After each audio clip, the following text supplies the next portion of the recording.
Bismillahirrahmanirrahim. Assalamualaikum warahmatullahi wabarakatuh.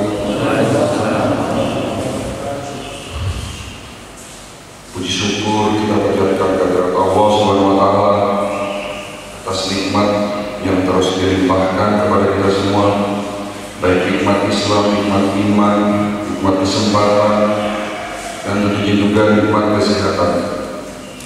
Salam serta salawat selalu tercurah kepada baginda Nabi besar Muhammad SAW, keluarga, sahabat, semua pengikutnya hingga akhir zaman. Insya Allah semoga kita termasuk yang mendapat syafaat oleh beliau nanti di akhir akhir. Pertama-tama saya ucapkan terima kasih kepada Bapak Ketua Dewan Kemakmuran Masjid Al-Istiqomah, Bapak Ismanto, segenap pengurus masjid, dan tentunya juga para jemaah, bapak-bapak, ibu pada salat subuh yang dirahmati dan cinta Allah Subhanahu wa taala. Perkenalkan, kami mewakili secara khusus klinik holistik Rumah Sehat Holistik Indonesia yang beralamat sebagai klinik pusatnya ada di Depok, tepatnya di Jalan Tol Iskandar, Bogor nomor 2 Pasar Segar Depok. Dan kami alhamdulillah baru saja buka cabang 1 bulan yang lalu, klinik kedua Rumah Sehat Holistik Indonesia di daerah Cipondok, tepatnya di Green Lake City, Ruko Crown Blok J nomor 8. Bapak Ibu sekalian,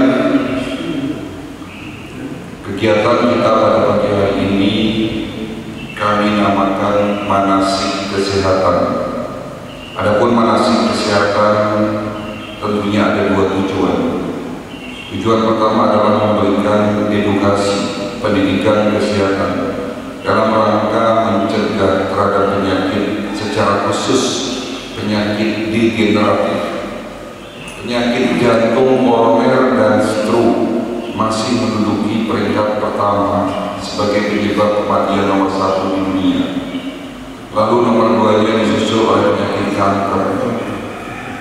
Dan Badan Kesehatan Dunia WHO menyatakan negara kita, Republik Indonesia, menduduki peringkat ke-6 sebagai penderita penyakit diabetes mellitus. Dan angkanya dari tahun ke tahun terus bertambah, Bapak Ibu sekalian. Oleh karena itu, pentingnya upaya pencegahan, yang tentunya pencegahan ini harus dilandasi dengan ilmu. Dan semoga kedatangan saya di sini bisa menjadi ilmu yang bermanfaat. Lalu tujuan kedua dari kegiatan manasik kesehatan ini, kami akan memperkenalkan sebuah konsep pengobatan holistik, di mana pengobatan holistik adalah gabungan antara pengobatan medis konvensional ala barat dan pengobatan tradisional ala timur. Yang baik-baik kita ambil, yang tidak sesuai dengan syariat Islam kita buang. Dan pada hari ini ada tema yang akan kami angkat. Judulnya adalah kenapa penyakit kronis sulit untuk disembuhkan dan cara sehat ala Rasulullah SAW. Manasik kesehatan ini kita bagi menjadi 3 sesi, Bapak. Yang pertama adalah materi, kurang lebih durasinya 30 menit, lalu disusul dengan nanti ada tanya jawab, dan yang terakhir bagaimana cara aplikasi, ya, bagaimana caranya mencegah lebih baik daripada mengobati, tentunya dengan cara sehat ala Rasulullah SAW. Ya, jadi itu tema yang akan kami angkat. Dan sebelum saya masuk materi, izinkan terlebih dahulu sedikit bercerita sejarah berdirinya konsep pengobatan holistik di Indonesia. Pengobatan holistik Indonesia berdiri kurang lebih sekitar 20 tahun yang lalu, di mana kami para dokter secara khususnya kami tahu bahwa mengobati penyakit kronis itu dalam dunia kedokteran medis tidak dapat disembuhkan. Jadi menurut ilmu kedokteran medis, bahwa seseorang yang divonis penyakit jantung, stroke, diabetes, hipertensi, asam urat, itu menurut ilmu kedokteran medis tidak dapat disembuhkan. Disinilah ada satu pertentangan dalam hati kami, di mana seperti apa yang sudah disampaikan oleh salah satu kutipan dari hadis Nabi Muhammad SAW yang berbunyi, li kulidain dawa, setiap penyakit pasti ada obatnya. Ini masih koma. Lanjutannya, maka berobatlah kamu, dan jika obat itu tepat, mengenai sasaran penyakitnya, insya Allah, tentunya dengan seizin Allah, akan sembuh. Disinilah muncul pertanyaan besar, mana yang benar? Sementara kita sebagai dokter meyakini benar di dalam teori kedokteran yang kami pelajari selama ini di bangku kuliah, bahwa jika seseorang mengidap penyakit kronis, diabetes, hipertensi, jantung, dan stroke, penyakit tersebut tidak dapat disembuhkan. Sementara Nabi kita berkata lain. Tentunya kita sebagai umatnya Nabi percaya benar apa yang sudah diucapkan oleh Nabi kita, apa yang sudah diwariskan oleh Nabi kita adalah sebuah kebenaran, baik Al-Quran maupun hadisnya. Disinilah saya ingin mencari tahu. Beberapa dokter di Semarang pada saat itu ingin mencari tahu. Salah satunya adalah kawan kami, teman seperjuangan, Dr. Jaidul Akbar. Kita sama-sama tahun 2004 belajar pengobatan tibum nabawi, pengobatan tradisional.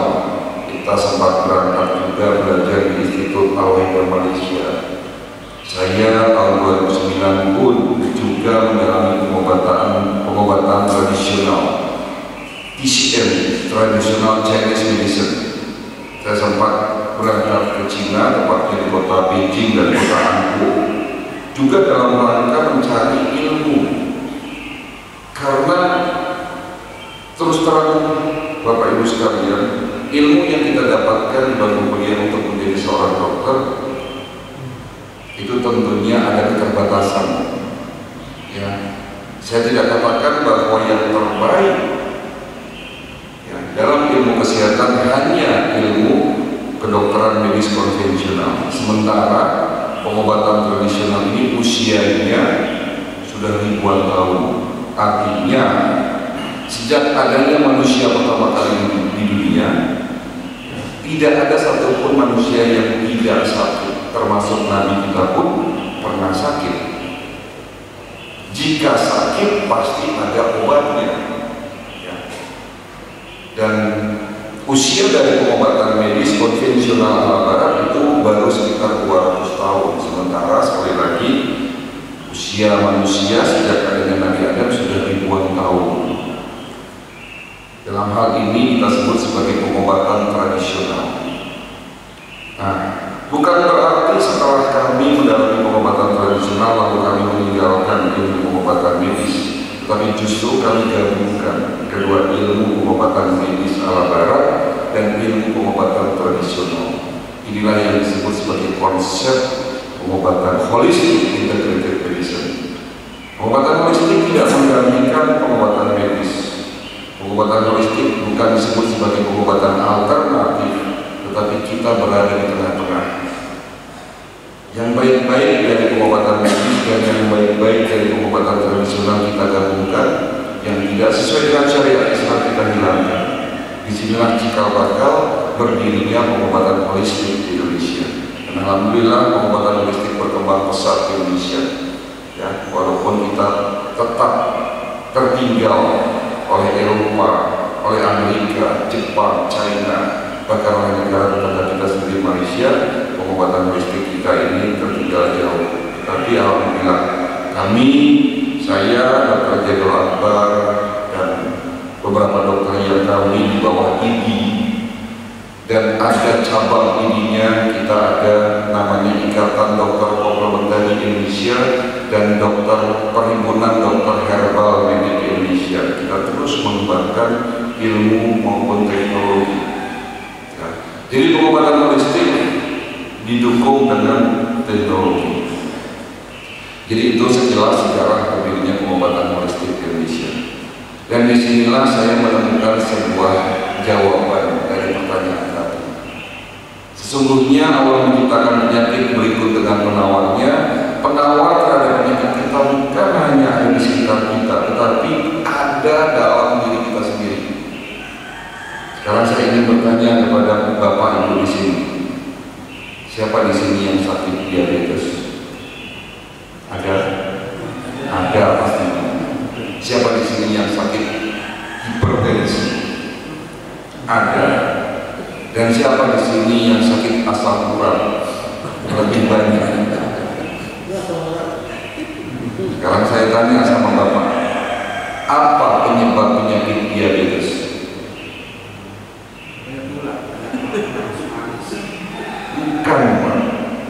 Bukan banyak makan manis-manis. Kalau Bapak mengatakan penyebab sakit diabetes kebanyakan makan manis-manis, anak kita, cucu kita yang hobinya makan manis-manis, mereka terkena diabetes. Setiap orang yang makan manis-manis dapat dipastikan terkena diabetes, tapi tidak semua orang sakit diabetes. Lalu apa penyebabnya?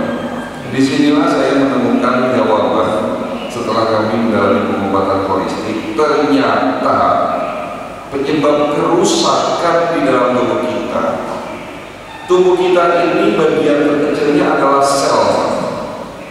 Ada 500 triliun sel yang membentuk tubuh. Jadi kalau ingin membuat tubuhmu sehat, buatlah sel tubuh kita sehat. Di mana sel kita ini ada masa hidupnya, dan tapi terkadang masa hidup yang sudah ditentukan. Contoh, sel darah merah waktu umurnya adalah 3 bulan, dan sel yang paling panjang umurnya dalam tubuh kita adalah sel saraf otak 30 tahun. Tapi karena sesuatu dan lain hal, sebelum usianya 3 bulan sel ini mati. Mati karena apa? Mati karena radikal bebas. Tolong ini dicatat, kalimat kata radikal bebas. Radikal bebas adalah sebuah molekul yang terbentuk akibat proses oksidasi yang berlebihan. Ada kalimat kedua, oksidasi. Apa itu oksidasi? Ada tahu? Oksidasi itu contohnya kalau di luar sana besi berkarat. Apel kalau dipotong dan tidak segera dimakan, dagingnya akan berubah warna menjadi hitam. Minyak goreng yang tadinya jernih, setelah digoreng berkali-kali akan berubah warna menjadi hitam. Itulah adalah proses oksidasi. Di saat kita bernafas, di saat kita beraktivitas, di saat kita makan, selalu menghasilkan oksidasi dalam tubuh kita. Dan proses itu tidak dapat kita hindari. Mulai dari kita lahir sampai kita tua, proses itu terjadi dalam tubuh kita.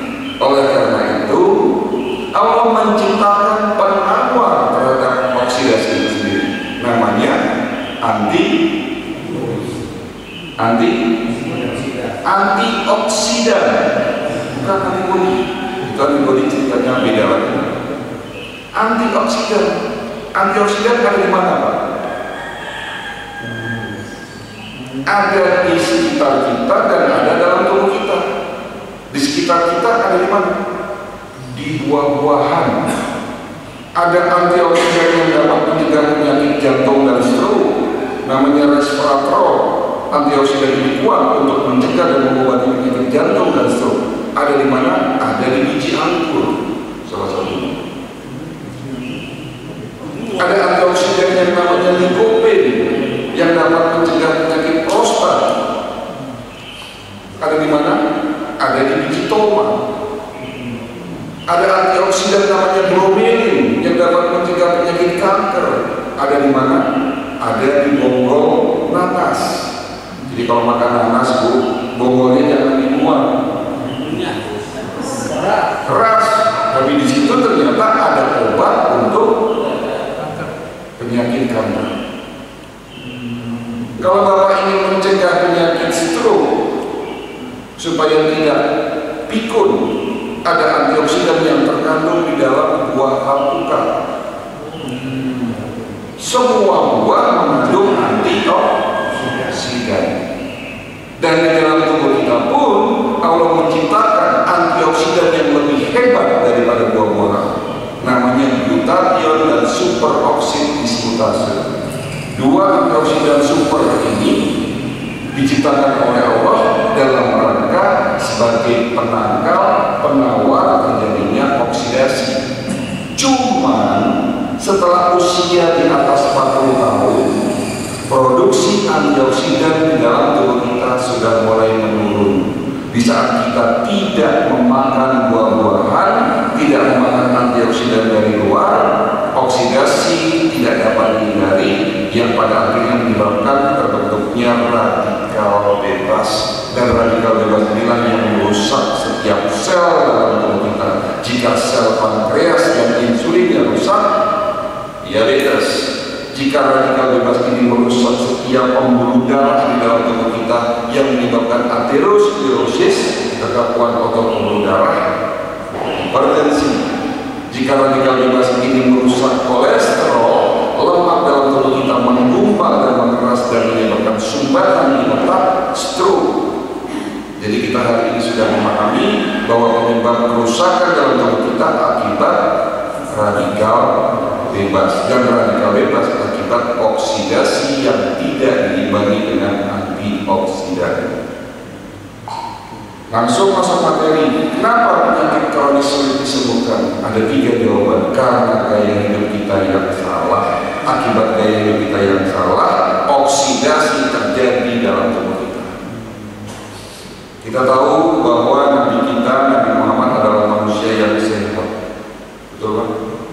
Sakitnya beliau konon ceritanya hanya 2 kali. Pertama di saat beliau diberikan racun.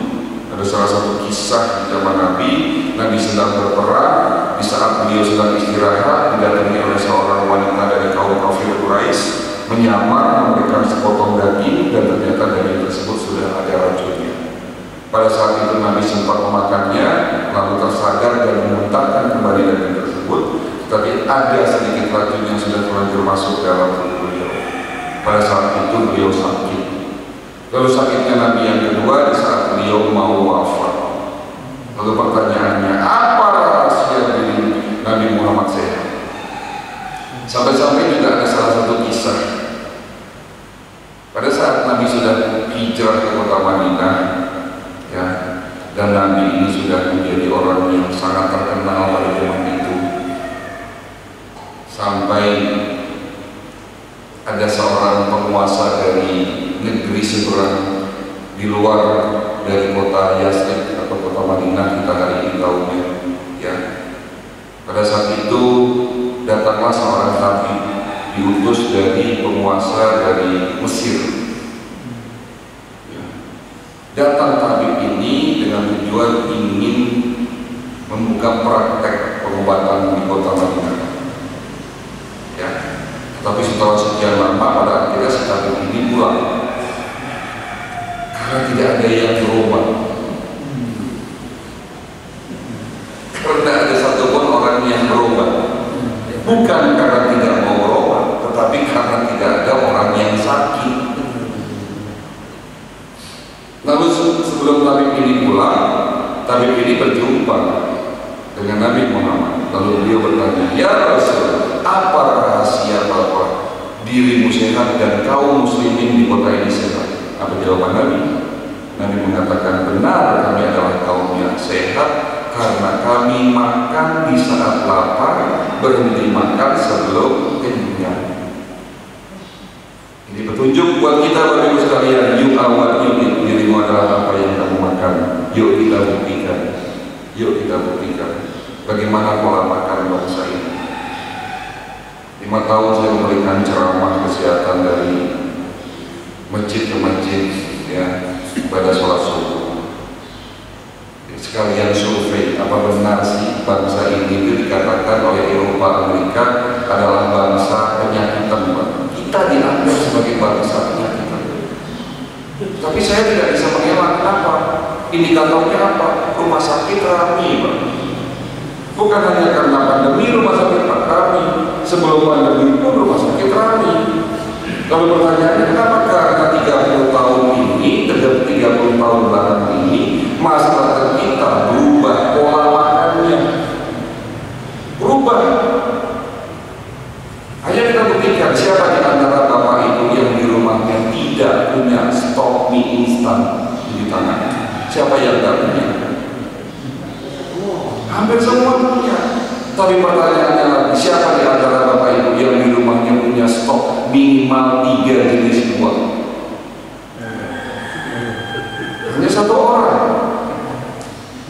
Kita lebih suka makan instan ketimbang buah-buahan. Sementara tadi saya sudah dikatakan, jika bapak ingin sehat, perbanyak antioksidan, dan antioksidan itu ada dalam buah-buahan. Jadikan makananmu sebagai obat untuk penyakitmu. Jadi kalau mau sehat, setiap hari menurut ilmu kesehatan dan apa yang sudah dicontohkan oleh Nabi, makan buah minimal 3 jenis. Tapi kita lebih suka makan mie instan. Bapak Ibu sekalian, negara kita ini negara yang sangat subur sebetulnya. Apa yang tidak ada di Indonesia? Makanan berlimpah, betul Pak? Buah-buahan berlimpah Pak. Ya, banyak buah yang tidak tergantung musim. Oke, hari ini lagi musim durian, makan durian silakan. Makanya dalam ilmu kesehatan holistik, makanlah buah di saat musimnya. Jadi kalau tidak musim durian, ya jangan cari durian Pak. Dan kalau ada durian, pasti ada something wrong di situ. Nah, musim durian kok ada durian gitu. Berarti ada rekayasa, jadi gitu ya. Makan buah sesuai dengan musimnya, tetapi alhamdulillah Indonesia itu negara dengan produsen buah terbesar terkomplit di dunia. Murah Pak. Buah semangka kalau di Jepang harganya itu paling murah 800.000 Pak. Kalau di Kurska Indonesia buah semangka paling mahal berapa sih Pak? Tidak lebih dari 120.000. Pisang yang minta mahal sekali Pak. Indonesia itu berlimpah pisang. Paling mahal apa Indonesia?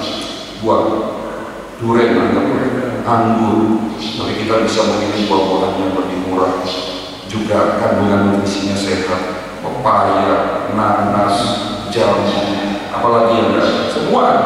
Tapi tadi kita buktikan, ternyata kita lebih suka nimbun makanan instan. Bahkan ibu-ibu di rumah sudah bergeser, sudah malas buat bumbu-bumbu yang diulek-ulek. Sekarang semua serba instan, betul nggak Bu? Efek dari makanan seperti itu menghasilkan oksidasi berlebihan, pada akhirnya radikal bebas terbentuk, sel tubuh kita rusak. Saya punya cerita. Saya didatangi seorang ibu-ibu pasien usia 55 tahun, datang pakai kursi roda karena tidak bisa jalan pastinya. Ada luka di kaki membusuk karena sakit diabetes. Beliau sudah menderita sakit diabetes 10 tahun. Beliau katanya sudah berobat kemana-mana, bahkan dokter di rumah sakit sudah nyerah, mau diamputasi kakinya. Beliau di depan saya nangis-nangis, memohon, "Dok, tolong obati saya sudah nyerah, saya sangat menderita 10 tahun terakhir ini, terutama 8 bulan terakhir. Obat apa yang tidak saya minum? Semua saya cari, saya minum. Apa yang saya lakukan?" Didatangi pasiennya sudah begitu parah, sulit diobati, sulit. Tapi disinilah peran pengobatan holistik. Ya, alhamdulillah Bapak Ibu sekalian, Allah memberikan kesempatan saya untuk banyak belajar. Ya, salah satu saya dapatkan sebuah teknologi, walaupun klinik kami masih kecil, ya hanya buku gitu. Tetapi alhamdulillah 10 tahun terakhir ini kami komplitin dengan banyak teknologi. Salah satu teknologi yang kami punya adalah Human Resonance Magnetic Analyzer, sebuah alat pemeriksaan kesehatan lewat gelombang energi, dan anak ini memang tidak ada di rumah sakit atau di pengobatan konvensional. Kenapa? Bukan karena alat ini tidak baik, bukan karena alat ini tidak akurat, tetapi ilmu pengobatan medis yang tidak mempelajari gelombang energi. Tuh, maksudnya gimana dong? Kalau kita mempelajari pengobatan tradisional di Indonesia, kita akan mengenal yang namanya energi prana. Kalau kita mendalami pengobatan Ayurveda India, manusia itu juga dilengkapi dengan energi cakra. Istilahnya beda-beda, tapi sama sebetulnya. Kalau kita mempelajari pengobatan TCM, tradisional Chinese medicine, manusia itu juga terdiri dari energi Cina. Nah, artinya di sini bahwa bukan hanya fisik yang membuat tubuh Bapak sehat, tapi energi juga yang menyebabkan tubuh Bapak sehat. Karena tubuh manusia itu ibarat lampu. Ada fisik, ada listrik. Listrik itu sebagai energi. Jika berlebih ya bohlamnya pecah, putus. Tapi kalau energinya kurang, dayanya kurang, nah tubuh kita seperti itu. Nah, ini ada alat canggih yang dapat mengukur energi dalam tubuh kita dalam rangka mencari tahu apakah tubuh Bapak ini sehat atau tidak. Makanya banyak kasus di luar sana, orang sakit diperiksa katanya tidak ketemu penyakitnya. Bukan tidak ketemu karena yang terganggu adalah energi. Nah, alat ini bukan menggantikan alat di rumah sakit, tetapi justru melengkapi yang tidak ada di rumah sakit. Alat ini bentuknya tidak besar, tetapi cara pemeriksaannya pun sangat simpel. Dipasangkan alat ke badan, tidak perlu diambil darah Bapak. Dalam waktu 5 menit dapat terdeteksi 250 parameter pemeriksaan. Itu kalau di print 30 lembar. Nah, ibu itu saya periksa. Setelah diperiksa hasilnya keluar, kesimpulannya jantungnya bengkak, livernya banyak lemah, fungsinya menurun, pankreasnya rusak, makanya sakit diabetes. Aliran darahnya banyak yang tersumbat, pH darahnya asam, menunjukkan adanya radikal bebas. Dan ini semua terjadi bukan sehari 2 hari, bukan setahun 2 tahun, tapi puluhan tahun. Dan ini semua akibat gaya hidup beliau yang salah. Apa itu? Ngaku akhirnya, dok, saya ngaku sejak muda, sejak kecil saya suka tidur larut malam. Rasulullah mengatakan tidurlah lebih awal agar bangunmu bisa lebih awal. Dan ternyata dibalik apa yang disampaikan Rasulullah itu ada penjelasan ilmiah.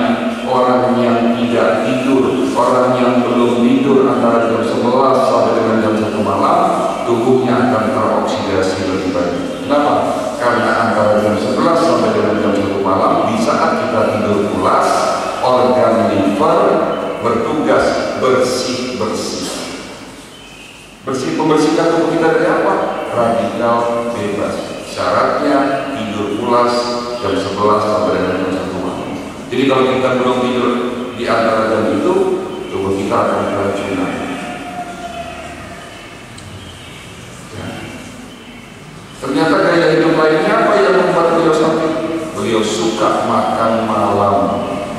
Orang yang kebiasaan makan kurang dari 4 jam sebelum tidur malam, apa yang dimakan, makanan yang masuk dalam tubuhnya akan lebih banyak menjadi sampah ketimbang yang terserap. Sampah di dalam ususnya inilah yang berpotensi terbentuk proses oksidasi yang berlebihan kurang.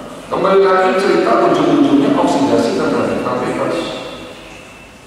Karena teori itu yang sekarang paling banyak dipakai oleh dokter-dokter di Eropa, bahwa rusaknya tubuh kita akibat radikal bebas, walaupun memang ada faktor-faktor lain. Faktor lainnya apa? Genetik, keturunan. Gitu. Dan gaya hidup ketiga yang beliau akui salah, beliau tidak suka minum air putih. Terima kasih dikasih teh komplit, ada kopi susu, tapi air putih jangan dilupakan. Bapak yang minum teh sebelahnya air putih. Karena air putih sebagai pembilas racun dalam tubuh kita. Jadi kesimpulan yang bisa kita ambil di sini, kenapa penyakit kronis sulit disembuhkan? Karena terjadinya proses oksidasi yang tidak diimbangi dengan antioksidan, di mana oksidasi ini terjadi akibat gaya hidup kita yang salah, dan kita tidak mau merubah itu dengan alasan susah dong, susah kalau nggak makan nasi, susah kalau nggak makan kerupuk, susah kalau nggak makan goreng-gorengan dong. Betul? Saya enak kalau makan buah, saya nggak suka minum air putih, dan semua alasan yang ada sehingga penyakitnya tidak bisa diobati. Jangan berharap sembuh hanya dengan obat, harus diimbangi dengan gaya hidup yang baik. Jadi itu jawaban pertama. Jawaban kedua, kenapa penyakit kronis sulit disembuhkan? Karena pengobatannya keliru, Pak. Ini semakin menarik. Nah, untuk menjelaskan poin dua ini, saya ingin bercerita 3 kasus. Tolong perhatikan kasusnya. Kasus pertama, datang seorang ibu-ibu lagi, masih ibu-ibu ya, pasien saya. 60% pasien saya ibu-ibu, Pak. Ibu-ibu datang kurang lebih usia 58-59, 5 bulan beliau sakit pinggang. Tolong perhatikan. Dok, saya sakit pinggang. Saya sudah berobat ke dokter ahli saraf, sudah berobat ke dokter ahli ginjal. Dokter ahli saraf curiga saraf kejepit. Dokter ahli ginjal curiga ada gangguan ginjal. Sudah diperiksa, tidak ketemu penyakitnya. Karena tidak ketemu penyakitnya, saya hanya diberikan obat analgesik. Obat apa itu? Analgesik. Hanya sekedar menghilangkan nyeri. Datang ke klinik, konsultasi dengan saya, dok, tolong saya diobati. Jangan ngomong obat dulu. Saya harus cari tahu penyebab sakit ibu apa. Lah kan sudah diperiksa dok, belum komplit, saya bilang. Belum komplit. Loh, apalagi kalau sakit pinggang? Ayo kita periksa. Kebetulan saya punya teknologi yang kedua. Nama alatnya 3D NLS Bioscanner. Alat ini seperti alat CT scan MRI di rumah sakit, tapi dengan teknologi berbeda. Teknologinya kalau di rumah sakit itu pakai nuklir, kalau kita pakai gelombang NLS otak. Penemunya orang Rusia, Pak. Alat ini diproduksi di Ukraina. Alat ini dipakai di Rusia untuk pemeriksaan para astronot di sana, dan alat ini sudah menyebar di seluruh dunia, bahkan di Eropa sudah dipakai. Tapi Indonesia yang punya alat ini masih segelintir tempat. Rumah sakit Gatot Subroto mereka punya, Rumah Sakit Holistik Internasional Purwakarta mereka punya, dan beberapa klinik di Indonesia pun hanya 3-4 tempat. Alhamdulillah Allah memberikan kesempatan kepada saya untuk memiliki alat tersebut. Alat itu saya datangkan 4 tahun yang lalu. Bedanya apa dengan alat pertama? Kalau alat pertama mengukur gelombang energi untuk fungsional organ, alat ini mengukur sel-sel dalam tubuh kita. Di print luarnya gambar organ tubuh Bapak, mulai dari isi otak, isi jantung, paru, ginjal, datang semua, full color 3 dimensi. Akurasinya 97%, Pak. Alhamdulillah. Ibu itu saya periksa. Apa yang diperiksa dari kepala sampai ujung kaki, ternyata sakit pinggangnya karena penyakit PID. Tahu penyakit PID? Infeksi panggul, yang infeksi di panggul, tulang panggulnya itu disebabkan karena infeksi yang ada di rahim. Jadi penyebabnya justru di rahim, bukan di tulang panggul. Nah, setelah tahu penyakitnya itu, ya baru saya obati, dan Bapak Ibu tahu obat yang saya berikan. Salah satunya isinya adalah daun sirsak, kayu manis, kunyit putih, temu mangga. Loh, kok gampang? Loh, gampang penyakitnya ketemu. Kalau tadi kan kira-kira. Tuh, Allah menciptakan penyakit berikut dengan penawarnya. Mungkin saja rumput yang Bapak injak di pinggir rumah Bapak itu adalah obat buat penyakit kita. Kita nggak pernah tahu. Daun sambiloto dinyatakan oleh negara Jerman sebagai obat terbaik di dunia. Tapi kita sudah lupa daun sambiloto bentuknya kayak apa, mungkin sudah tidak tahu. Padahal itu adalah daun obat herbal terbaik di dunia, asli tanaman Indonesia.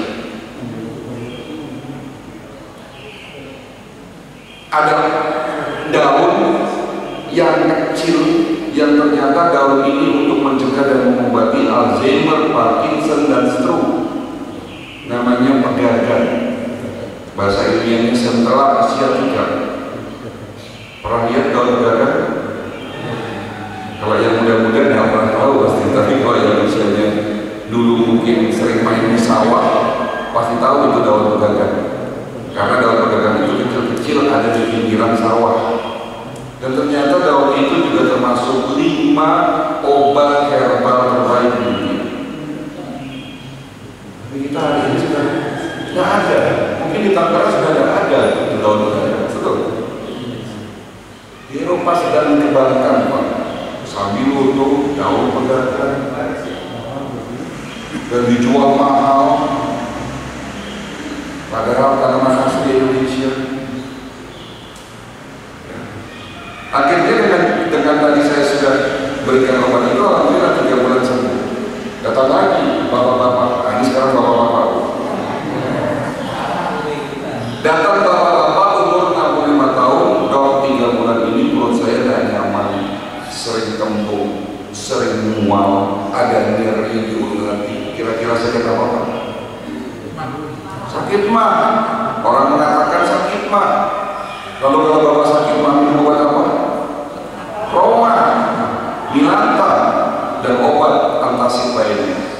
Ternyata setelah diperiksa bukan sakit mah, tapi sakit batu empedu. Gejalanya sama Pak, artinya. Lalu masalah perut selalu dikatakan itu sakit mah, belum tentu. Bahkan gangguan perut bisa saja itu sakit jantung. Setelah tahu bahwa itu sakit mah, ya kita obati. Dan obatnya apa? Kalau bapak ingin mencegah penyakit batuk empedu, one day one apple, 1 hari 1 apel. Bagi yang sudah sakit batuk empedu, minum cuka apel. Siapa yang ngajarin? Rasulullah paling hobi, paling suka makan cuka.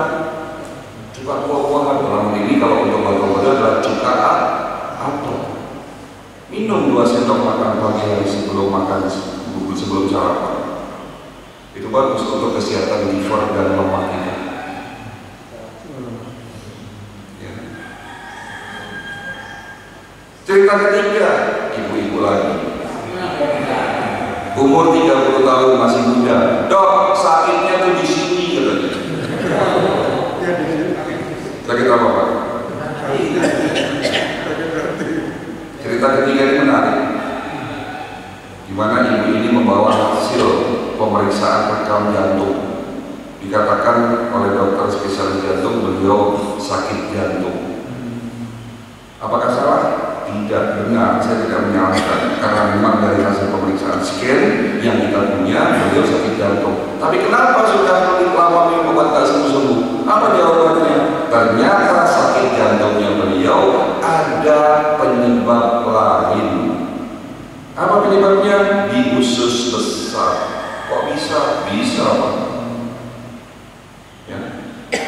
Gangguan di usus bisa menyebabkan sakit jantung. Bukan hanya jantung, radang sendi, osteoartritis, lutut bapak sakit, itu bisa menyebabkan karena gangguan usus Pak. Di sini kita bisa buat satu kesimpulan. Kenapa penyakit kita tidak sembuh? Karena salah diagnosis, salah obat. Karena apa? Karena selama ini yang kita obati bukan penyebab, tetapi akibat. Karena apa yang Bapak Ibu rasakan seperti pusing, migrain, vertigo, sesak, pegel-pegel, kesemutan, nyeri, apapun yang kita rasakan, sesungguhnya itu bukan penyakit, tetapi itu adalah alarm tubuh. Jangan menghilangkan alarm tubuh kita Pak. Tetapi yang kita obati adalah kenapa alarmnya berbunyi, obati penyebab alarmnya bunyi. Contoh lagi, Bapak tahu penyakit asam urat? Pasti tahu. Gejalanya apa? Nyeri sendi, betul? Tapi apa penyebab penyakit asam urat? Kenapa kok nggak sembuh-sembuh? Karena piroksikan dan allopurinol hanya obat untuk pereda nyeri. Lalu apa penyebab penyakit asam urat? Kacang misalnya. Berarti nggak boleh makan gado-gado ya Pak? Nggak boleh makan karedo. Boleh. Emping misalnya. Ini gara-gara makan emping, gara-gara makan soto Betawi. Nah kalau gara-gara makan soto Betawi, dulu Bapak makan soto Betawi ya sakit asam urat. Tapi ternyata ya dulu enggak. Semua orang yang makan soto Betawi harusnya sakit asam urat, tapi nggak semua orang makan soto Betawi sakit asam urat. Saya juga hobinya makan soto Betawi, tapi nggak pernah sakit asam urat. Kenapa? Karena penyebab penyakit asam urat adalah gangguan fungsi ginjal. Yang sakit di sendi, yang diobati ginjal Bapak. Kalau ginjalnya nggak diobati ya seumur hidup minum piroksikan, allopurinol Pak. Gula darah tinggi akibat apa? Rusaknya organ pankreas dan insulin. Karena dirusak oleh apa? Radikal bebas. Obat metformin, limpirid, glibenclamid yang Bapak minum itu hanya sekedar menurunkan kadar gula darah. Tapi kalau pankreas dan insulinnya tidak diobati, ya seumur hidup menyandang penyakit tersebut. Sekarang sudah tahu jawabannya. Lalu kenapa dalam ilmu kedokteran medis tidak mengobati penyebab? Karena sudah menjadi protap, ya, baku bahwa orang sakit yang diobati adalah simptom kita, rasa sakit kita. Dengan apa? Dengan obat-obat kimia. Industri farmakologi Indonesia ini berkembang pesat, tetapi sayangnya farmakologi di bidang herbal itu tidak berkembang. Kita kalah sama Malaysia, negara tetangga kita. Gak usah jauh-jauh ke Cina, gak usah jauh-jauh ke Jepang, apalagi Eropa kita. Negara tetangga kita Malaysia sudah lebih dulu ya mengeksplor tanaman obat yang mereka punya. Indonesia potensi tanaman obatnya terbesar nomor 2 di dunia, 35.000 jenis tanaman obat Indonesia. Tapi perusahaan mana yang besar di Indonesia? Bisa dihitung dengan Sido muncul, perusahaan Borobudur, apa lagi? Tidak ada. Rata-rata kecil-kecil home industri. Betul kan? Ya. Andai kata pemerintah ini lebih aware terhadap kesehatan, pemerintah ini tidak akan memperbanyak rumah sakit. Tuh, dok, kok nggak memperbanyak rumah sakit? Iya, yang harus dilakukan apa? Preventif bukan kuratif. Kalau rumah sakit ini tidak akan kuratif, sakit dulu baru rumah sakit betul. Tapi yang harus dilakukan preventif. Bagaimana tindakan preventif? Berikan pendidikan kesehatan, masukin kurikulum kesehatan mulai dari tingkat SD, SMP, SMA. Anak-anak kita akan tahu bagaimana cara memilih makanan yang benar, bagaimana cara hidup sehat. Pada akhirnya setelah mereka dewasa, kebiasaan baik ini akan terus. Yang pada akhirnya 30 tahun setelah ini, bangsa ini menjadi bangsa yang membuat rumah sakit sepi akhirnya. Tapi mungkin nggak bisa dibuat begitu. Ya, nggak mungkin sengaja dibuat rumah sakit ramai, Pak. Saya nggak mau sujud, tapi yang nyatanya begitu ya. Bapak dokter beda sih. Biasanya suka kalau pasiennya ramai, rumah sakit ramai. Bukan itu. Ya, saya Dr. Zaidul Akbar, kita ingin memajukan pengobatan holistik, terutama pengobatan tibu nabawi ala Rasulullah SAW menjadi pengobatan yang sejajar dengan pengobatan medis. Selama ini pengobatan holistik, khususnya pengobatan tradisional, pengobatan tibu nabawi dianaktirikan di Indonesia, dibuat sulit, Pak. Kalau saya ingin membuka klinik 24 jam gampang, Pak, izinnya. Tapi kalau membuka klinik holistik lama, susah. Tapi alhamdulillah kita sudah dapat izin. Ya. Jadi itu jawabannya. Jawaban kedua, kenapa penyakit kronis sulit disembuhkan? Pengobatannya keliru. Yang ketiga, jawaban ketiga karena ketahuannya sudah terlanjur parah, Pak. Penyakit kalau belum parah tidak bergejala. Kenapa? Karena kita seringnya mematikan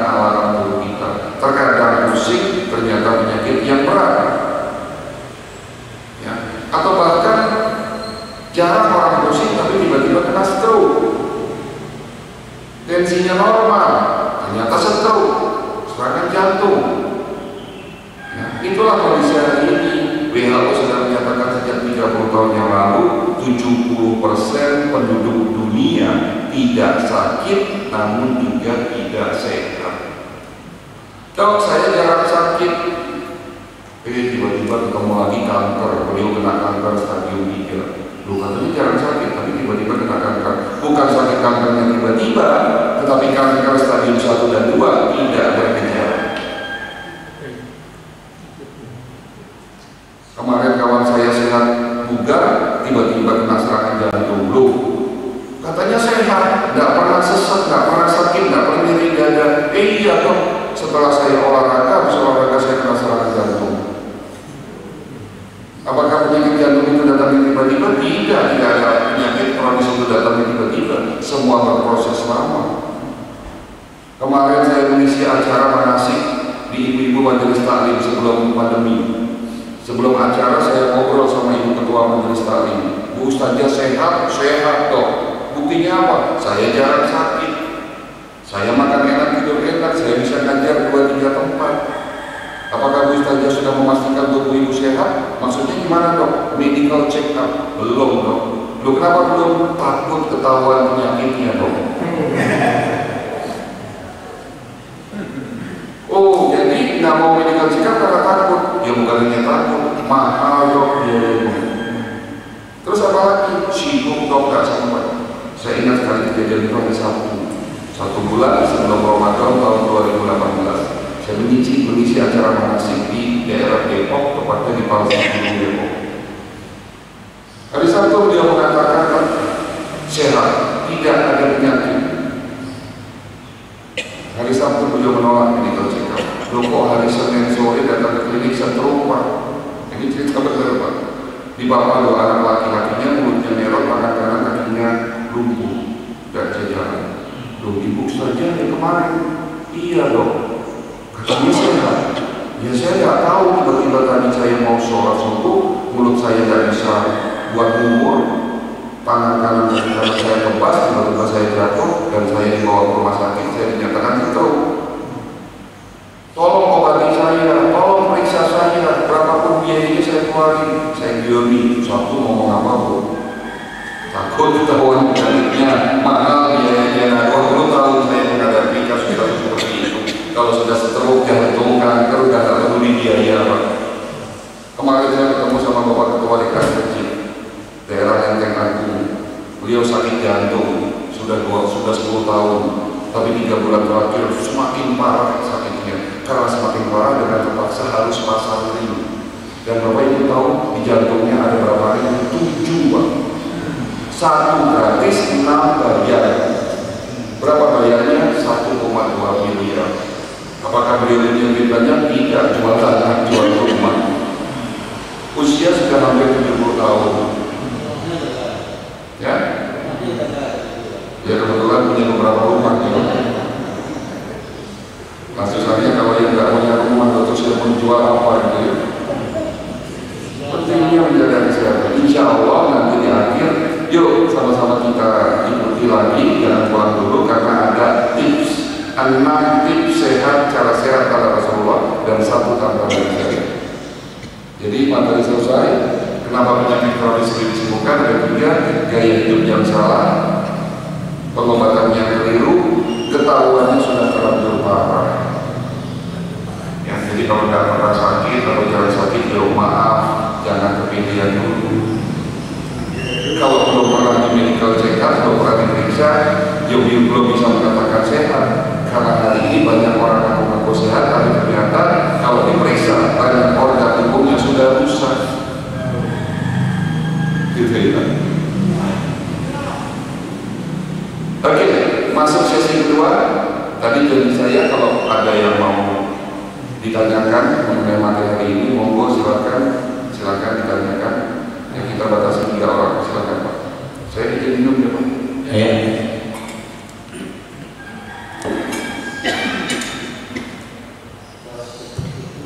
Assalamualaikum warahmatullahi wabarakatuh. Ustaz, saya Waalaikumsalam warahmatullahi wabarakatuh. Pengobatan holistik ini saya sudah ketahui sejak hampir 30 tahun yang lalu. Itu bermula di sekitar Jalan Baritu yang berpusat di Purwakarta Rumah Sakit. Apakah benar perkembangan ini daripada sekarang? Yang pertama. Yang kedua, obat-obat holistik ini oleh Ikatan Dokter Indonesia atau apapun, saya masih ingat waktu saya masih aktif di rumah sakit, level saya tinggi, ya kan?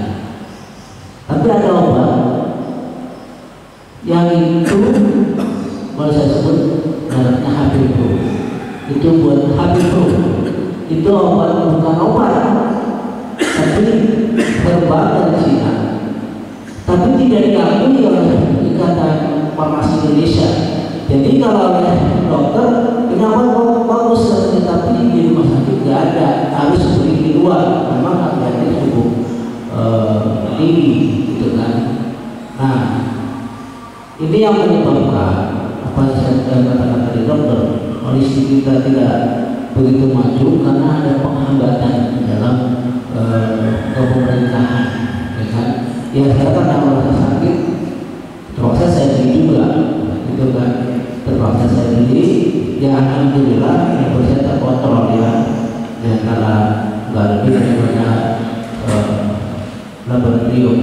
Nah, inilah yang menyebabkan holistik ini orang masih berpikiran, terutama dari segi pemerintah tidak terlalu support. Tadi yang dokter katakan pembangunannya susah.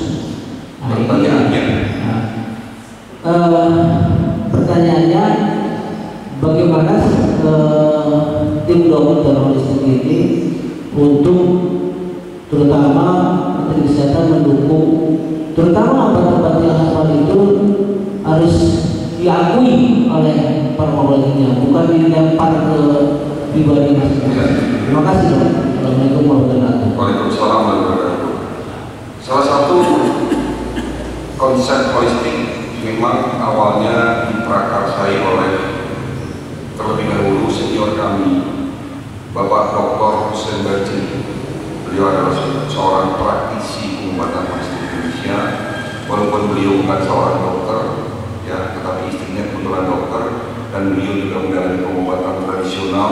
Banyak sekali yang beliau pelajari, yang pada akhirnya beliau menjadi seorang praktisi pengobat holistik di Indonesia.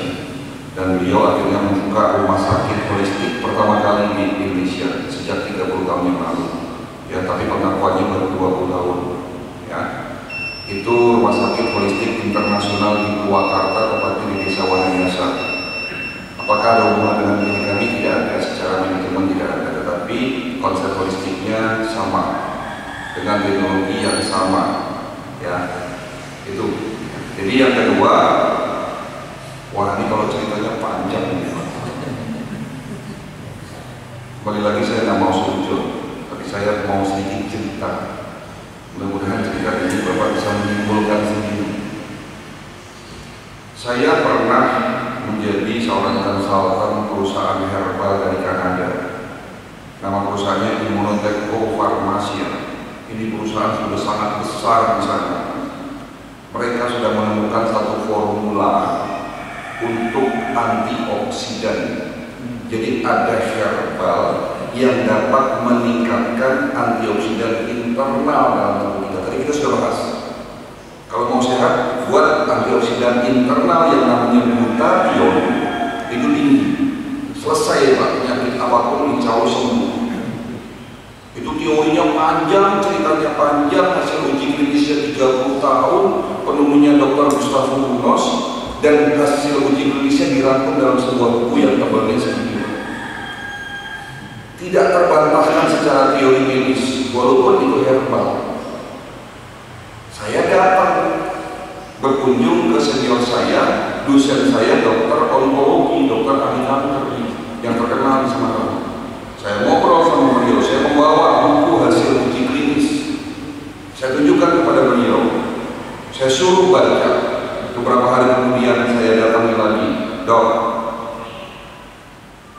menurut dokter ini produk di mana? Bagus Dok, bagus deh, bilang sama saya gitu.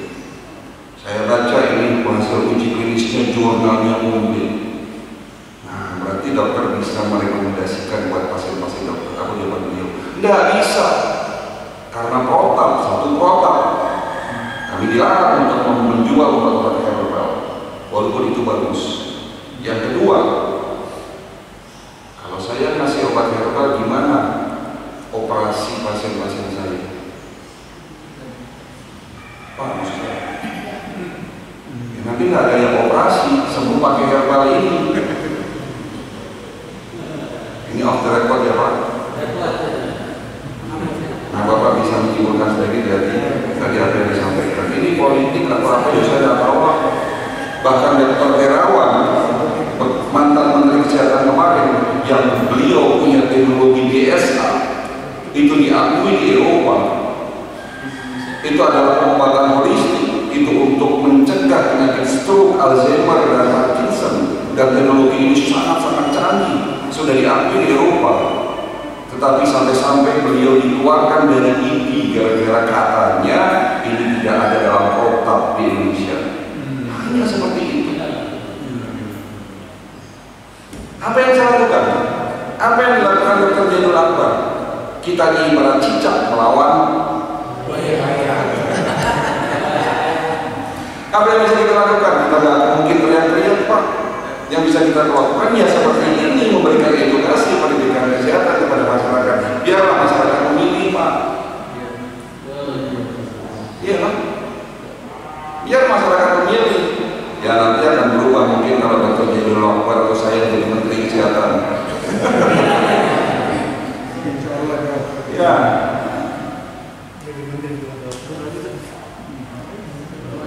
Jadi itu ya Pak. Saya tak mau setuju dan saya tidak mau teruskan. Takut kita kemana-mana. Ya. Baik, ada pertanyaan lain? Nah, silakan. Oh ya. Assalamualaikum warahmatullahi wabarakatuh. Waalaikumsalam warahmatullahi wabarakatuh. Saya menanyakan masalah syarat KJP. Apakah itu memang ada atau karena fungsi tubuh yang lain? Itu aja. Ya. Lemahnya satu organ disebabkan karena kerusakan sel. Sel saraf itu juga berhubungan dengan tulang, otot, dan pembuluh darah. Sel kita sehat karena sel kita dapat makanan. Betul? Makanan sel itu namanya asam amino, hasil metabolik bagian dari protein. Jadi kalau Bapak mau sehat, pastikan protein Bapak yang terbaik. Lalu boleh tidak kalau tidak makan karbo? Boleh. Karena karbo itu penting, tapi juga tidak penting. Karbo fungsinya hanya sebagai energi, sementara protein bisa sebagai energi dan juga untuk makanan sel.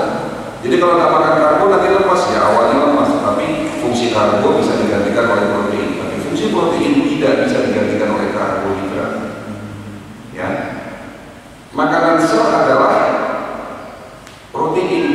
Satu. Yang kedua, sel butuh oksigen, sel butuh air. Siapa yang bawa? Siapa yang membawa itu?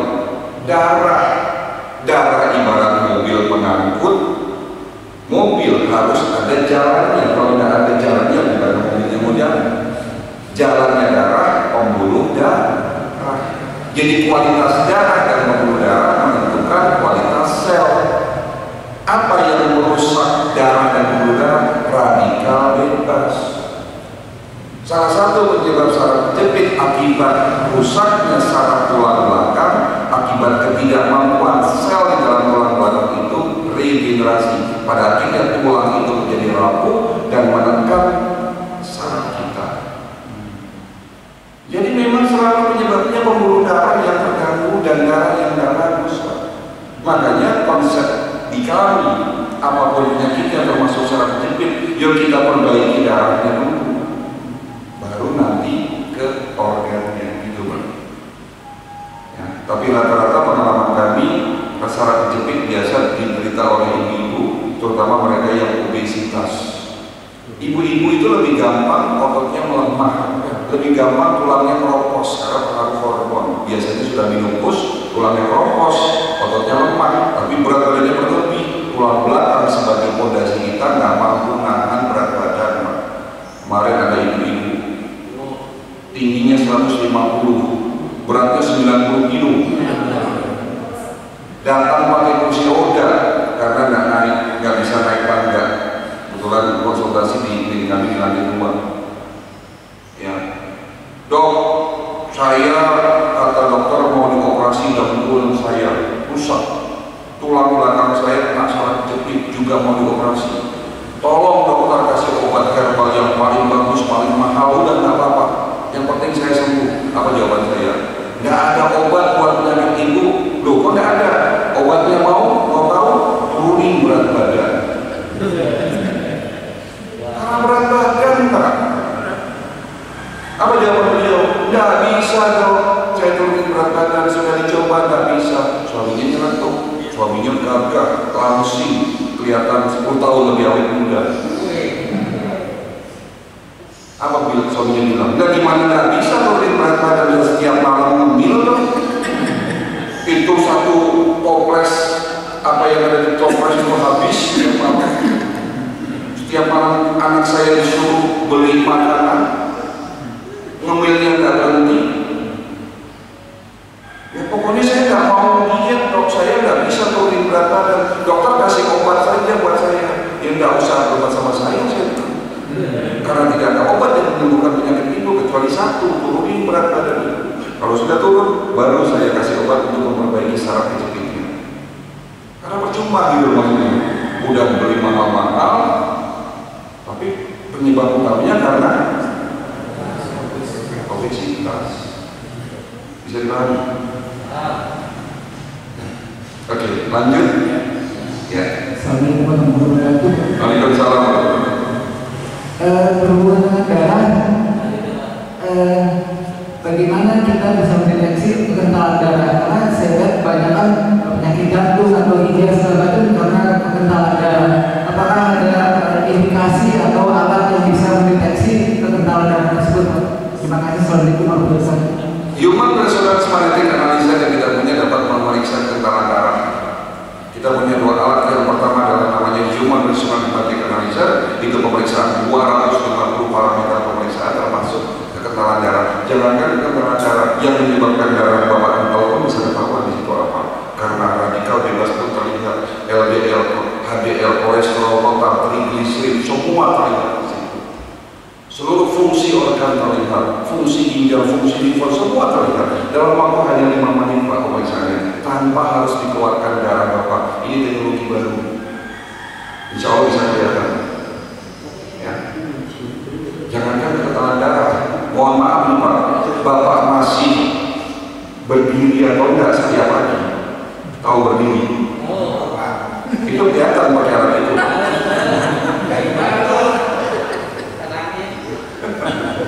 Maka dengan aspirin itu bisa mengurangi kekentalan darah.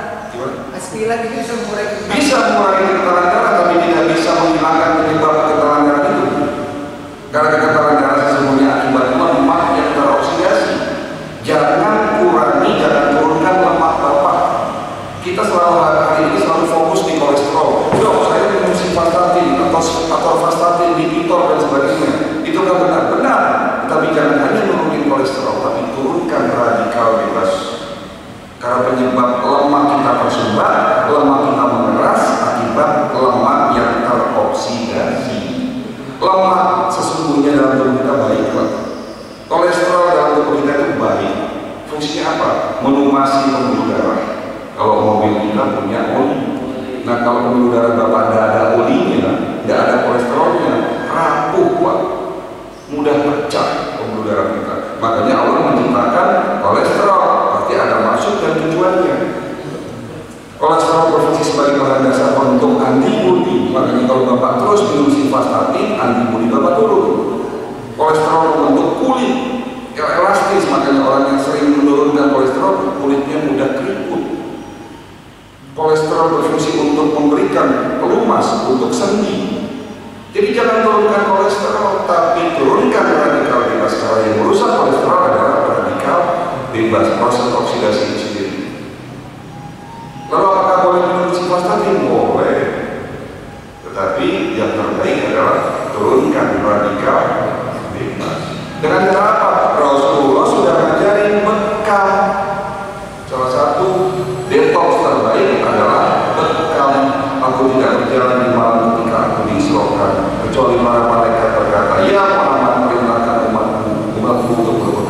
riwayat Bukhari.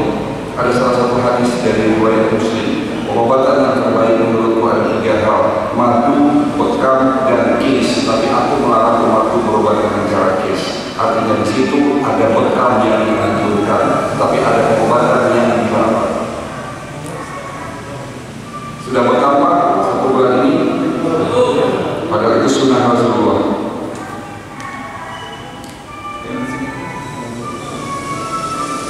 Tapi hari ini pengkalan Indonesia dipersulit lagi. Izinnya dipersulit. Bapak tahu 2 tahun terakhir ini siapa yang boleh bekam? Hanya dokter dan perawat Pak, baru keluar izinnya. Bukan dokter, bukan perawat, nggak boleh keluar izin bekam. Itu peraturan Indonesia. Aneh saya bilang. Tapi memang benar. Ini juga untuk melindungi masyarakat. Karena apa? Kali ini banyak khusus bekam bermunculan. Baru sebulan belajar bekam sudah berani buka akhlak. Akhirnya karena tidak paham ilmunya, ya, ada yang meninggal bukan karena bekam, karena tidak dengan ahlinya. Ada yang terinfeksi HIV/AIDS, hepatitis, gara-gara tidak tahu prosedur sterilisasi alat. Ya, jadi segala sesuatu yang tidak didasari dengan ilmu akan menjadi malapetaka. Saya belajar bekam, Dr. Jaidul Akbar juga belajar bekam lebih dari 3 tahun. Kawan kami belajar bekam sampai Kairo, Mesir. Baru berani buka klinik bekam, tapi banyak di Indonesia. Ya, baru kursus sebulan sudah berani buka. Bekamnya titiknya banyak-banyakan titik. Salah Pak. Bekam itu jangan lebih dari 5 titik. Kalau titiknya tepat, insya Allah sehat, sembuh pakai gitu. Nggak perlu sampai 10-15 titik. Kalau ada bekamas atau jurkam berapa? Juru bekam. Itu kalau dia bekam itu lebih dari 5 titik berarti tidak ada paham. 10 titik, 15 titik, bahkan titiknya di apa? Ini 1 titik sekian ribu gitu. Kan ada sekarang itu. 1 titik 15.000, semakin banyak titik. Bukan itu tujuan bekam sebetulnya. Ya, banyak tapi manfaat sih. Nanti kapan-kapan ya kita bisa memberikan ceramah khusus bekam. Ya Pak, ya. Oke gitu ya. Lanjut 1 lagi. Ya, dari ibu ya, atau dari bapak dulu. Nanti setelah bapak ibu di belakang. Silakan. Waalaikumsalam warahmatullahi wabarakatuh. Sebelumnya lebih banyak kepada satunya. Kalau saya mau bertanya ke Bapak, mengatakan bahwa salah satu obat yang terbaik adalah antibiotik. Ya. Saya ingin tahu, sekarang ini juga banyak viral, antibiotik katanya tidak bisa mengobati virus COVID. Ya. Terus kedua, yang saya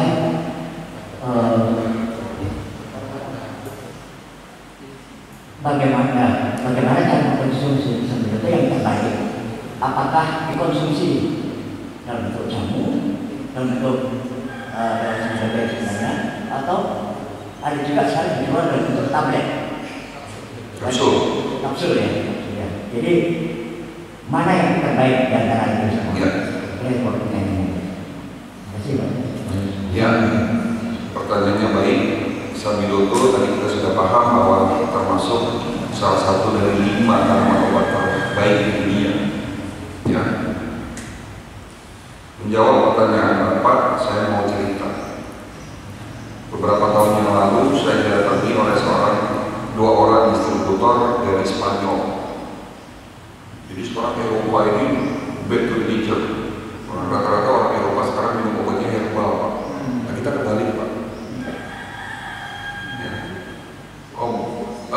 Perusahaan ini membawa misi ke Indonesia. Pada saat itu orang pertama yang ditemui saya, ya, mereka diskusi dengan saya, Dok, kita punya herbal yang bagus, uji klinisnya 27 tahun, lama sampai komplit semua jurnalnya ada, ya.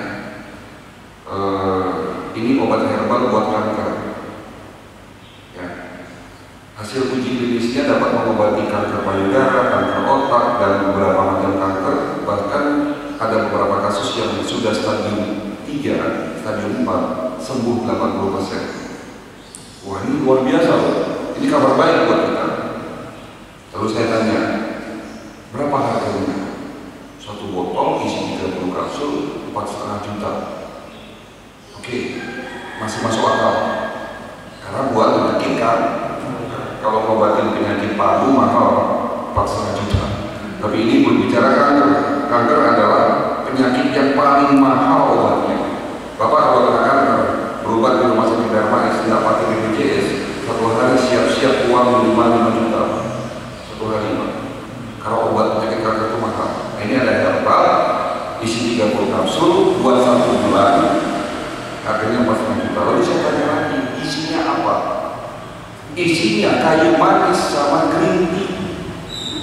Loh, kok kayu manis sama green tea tapi begitu mahal? Apa yang Bapak pikirkan? Kalau Bapak jadi saya itu apa yang Bapak pikirkan? Bikin sendiri, ngolah sendiri. Tapi ternyata bukan itu, Pak. Kita nggak bisa buat walaupun green tea ada di Indonesia, kayu manis ada di Indonesia, karena yang mereka jual bukan isinya tapi teknologi di balik pembuatannya. Mereka punya teknologi namanya biomolekular activation, di mana teknologi ini dihampatenkan seluruh dunia. Apa itu teknologi biomolekular activation? Di mana zat aktifnya saja yang diambil dan dikuatkan 4.000 kali. Bayangkan, satu kapsul sama aja Bapak minum 1.000 kilo kayu manis dengan green tea. Nah, teknologi itu yang kita tidak punya. Jadi kalau Bapak tanya, apa beda antara pengobatan holistik dan tradisional? Kalau tradisional itu pakai bahan-bahan tradisional dengan teknologi tradisional, diracik tradisional. Tapi kalau holistik pakai bahan natural drug, bahan alami, tetapi dengan teknologi tinggi. Itu bedanya. Lalu mana yang bagus? Ya jelas. Kalau tradisional Bapak minum Sambiloto mungkin masih ada getahnya, yang itu dapat merusak ginjal, walaupun tidak signifikan untuk merusaknya, butuh jumlah yang banyak. Ya. Bapak minum buah pace, nah ini kita bicara sedikit mengenai pace. Tahu pace Pak? Ini buah yang paling hebat Pak. Ini buah paling bisa mengobati banyak penyakit, hipertensi, diabetes, bahkan gagal ginjal pun insya Allah bisa diobati dengan buah mengkudu. Tapi buah mengkudu ini adalah tanaman yang paling unik. Kalau tanaman lain menyerap yang diserap hanya nutrisi, tapi kalau buah pace semua yang ada di tanah diserap. Jadi bayangkan kalau buah pace itu pohonnya tumbuh di atas septic tank, yang terserap apa itu? Bayangkan kalau buah pace itu tumbuh di pinggir got, yang diserap apa?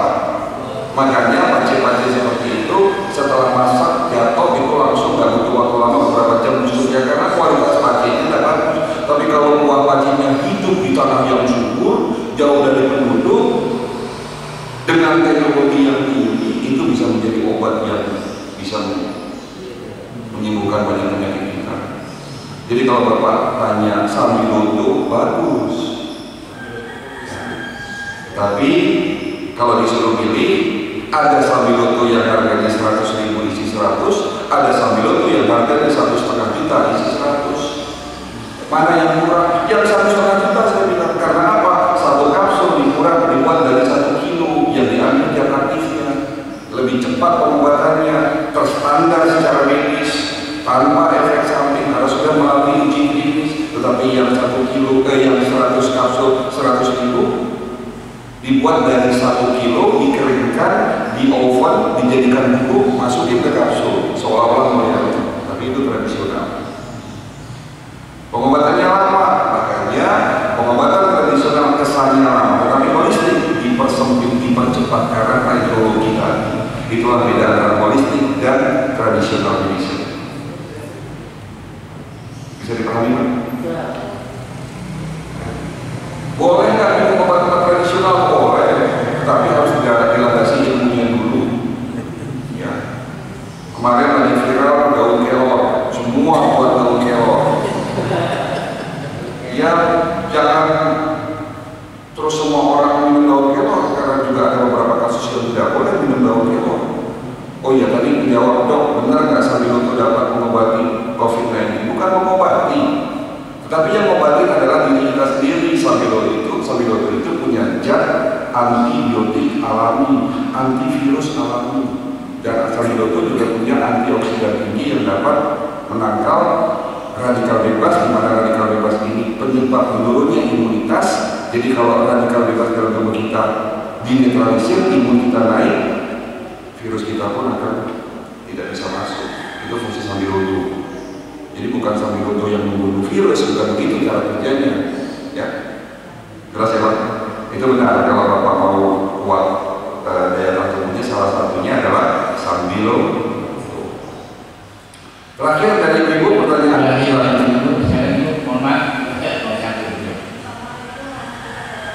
Waalaikumsalam warahmatullahi wabarakatuh.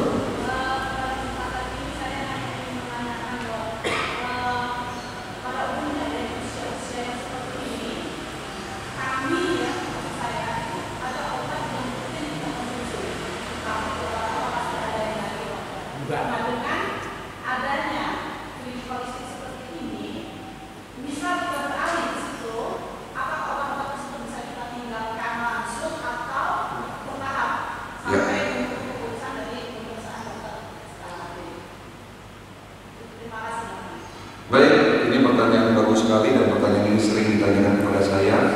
Apakah setelah saya beralih ke pengobatan holistik, obat-obat yang lama harus ditinggalkan? Tadi saya sudah katakan, Bu, pengobatan holistik bukan menggantikan medis, tetapi melengkapi yang tidak ada. Pengobatan yang Ibu minum adalah pengobatan untuk simptomnya. Contoh, amlodipin untuk menurunkan tensi, metformin untuk menurunkan gula darah. Diminum dulu sebelum organ penyebab sakitnya ini sembuh. Jadi 3 bulan, di tahapan pertama itu 3 bulan itu tidak ditinggalkan, tetapi dikombinasi dengan konsep holistik, dalam hal ini adalah herbal dan nutrisi. Bagaimana cara minumnya? Kasih jarak 2 jam. Jangan dihentikan mendadak. Kalau dihentikan mendadak, ini organ pankreasnya belum benar, darahnya masih banyak racun, insulinnya masih rusak, tiba-tiba dihentikan, naik semua. Nanti ada waktunya. Di saat pankreasnya sudah benar, insulinnya sudah bekerja normal lagi, darahnya sudah lancar, obat kimianya ini kita coba untuk kita turunkan leveling off. Kalau leveling off, dosisnya diturunkan pelan-pelan sampai pada akhirnya dengan dosis yang minimal atau bahkan tidak sama sekali minum obat kimia, baru itu benar. Itulah holistik, beda holistik sama tradisional. Kalau Ibu ketahui, Ibu ke praktisi pengobatan herbal, hentikan obat kimia racun. Sebulan berhenti minum amlodipin, diperiksa, tensinya naik semua, gula darahnya naik, lalu Bapak pindah lagi ke dokter semula, Bapak dimarahin sama dokternya. Ini gara-gara nggak minum obat kimia, nggak minum obat ini, jangan minum herbal, hati-hati dengan herbal. Akhirnya salib menyalahkan karena nggak tahu ilmunya, ya seperti itu. Kan tadi saya katakan bahwa holistik tidak menggantikan medis, tidak menggantikan tradisional. Kita ada di tengah-tengah, kita melengkapi yang tidak ada di medis, kita melengkapi yang tidak ada di tradisional, tetapi dengan sesuatu yang sudah dianjurkan oleh Nabi. Dalam hal ini kita mengikuti anjuran berdasarkan syariat Islam. Apa maksudnya? Obat-obat yang haram yang kita tinggalkan, karena pengobatan tradisional itu banyak yang memakai bahan-bahan yang haram. Kalau di Cina itu ada di kota Angko namanya, itu kota herbal terbesar di dunia. Di sana itu ada mall 3 lantai, isinya bukan jual baju, bukan jual fashion, tapi isinya jual obat-obat herbal. Semua ada di situ, mulai dari yang halal sampai yang haram ada. Yang haram apa? Contohnya misalnya binatang apa namanya, itu kan haram ya. Ya seperti itulah. Kemarin kalau nggak salah saya ingat waktu saya berkunjung di sana itu ada jual empedu beruang, kan haram.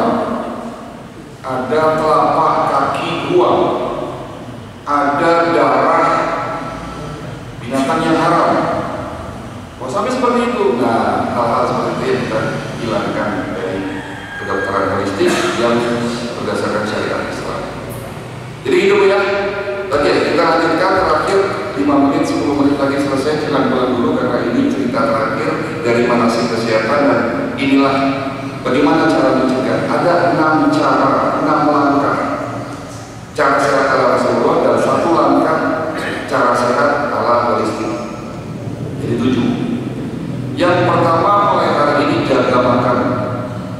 Lalu bagaimana aplikasi jaga makan? 1. Makan jangan berlebihan. 2. Jangan makan malam. 3. Kurangi minum putih.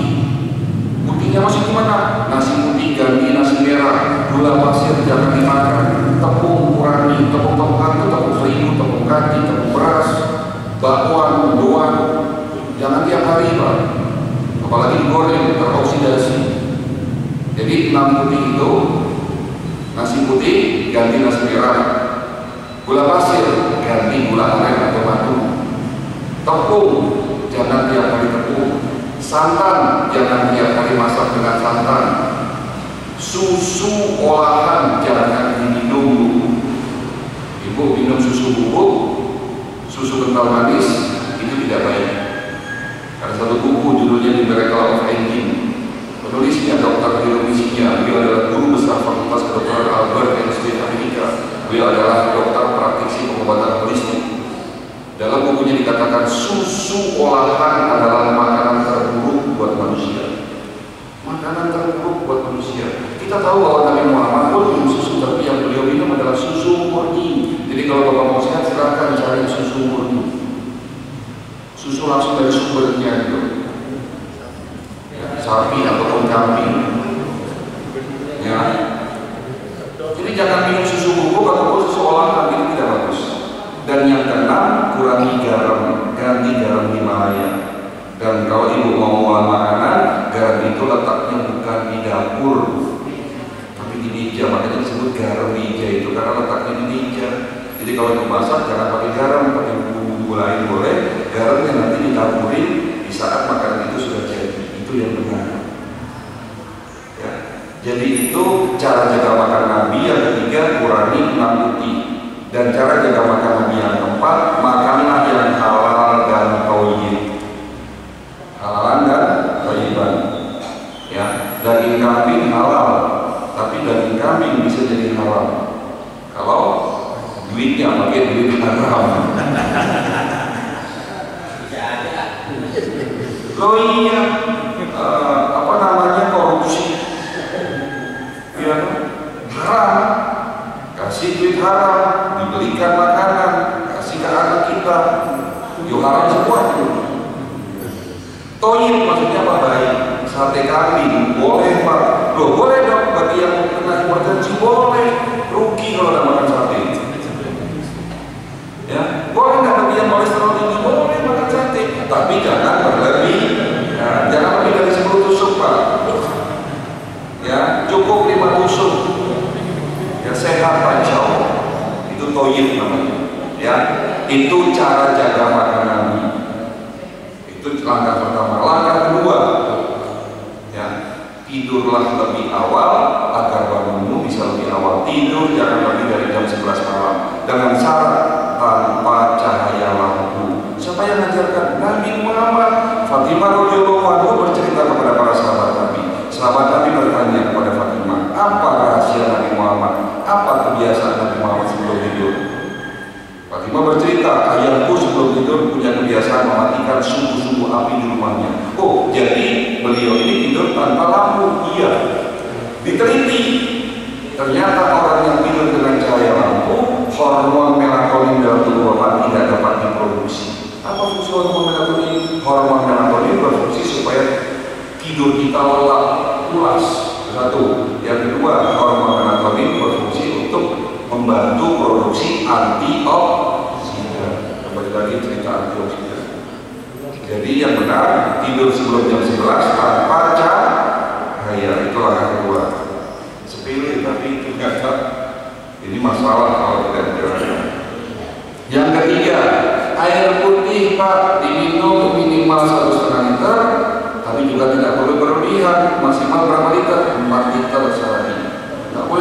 4 liter. Kenapa? Kalau lebih dari 4 liter justru ginjal kita bisa rusak dan saraf otak kita akan keracunan.